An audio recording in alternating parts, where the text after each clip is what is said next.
Hello. This week we're looking at number 6 in the series on the book of Daniel, and this is entitled From Arrogance to Destruction. I happen to be in Santiago Airport, but that's by the way. What we're looking at here this week is Daniel chapter 5, the story of Belshazzar's feast.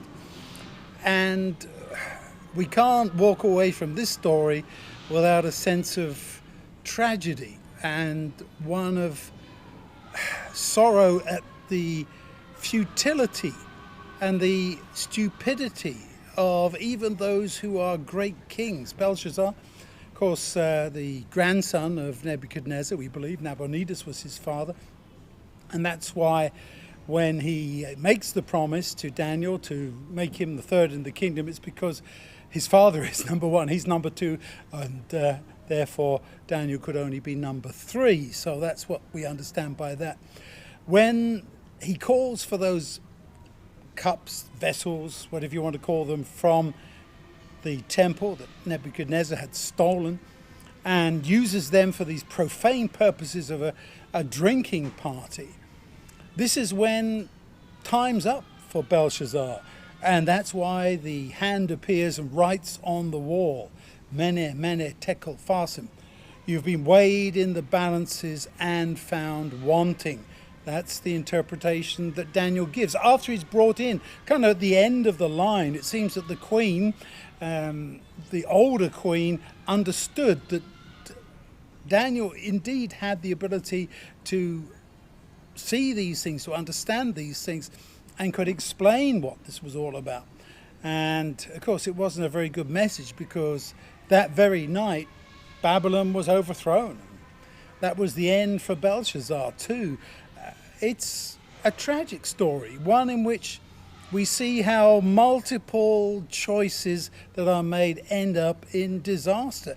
I mean, it was a very arrogant thing to do, to take these cups, these goblets, which were used for sacred purposes, and to say, well, we don't care. Well, our gods beat their gods, so what do we care?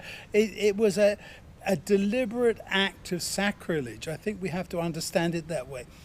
Whether he really fully understood the implications, I don't know. Belshazzar, he's a pagan king, and he just sees this in those particular ways.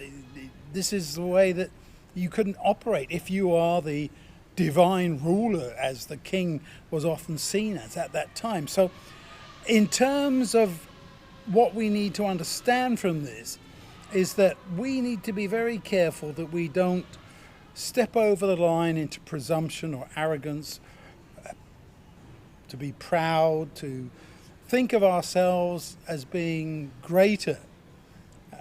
Belshazzar was kind of inculcated into that whole mentality. He was the king of Babylon, the greatest power on earth. What he didn't realize was that it wasn't going to last forever, as the dream that Nebuchadnezzar had before definitely shown. So I think when we come to this study, we need to say, well, it was good that Daniel was there to explain it, but it was a sad thing that he had to do.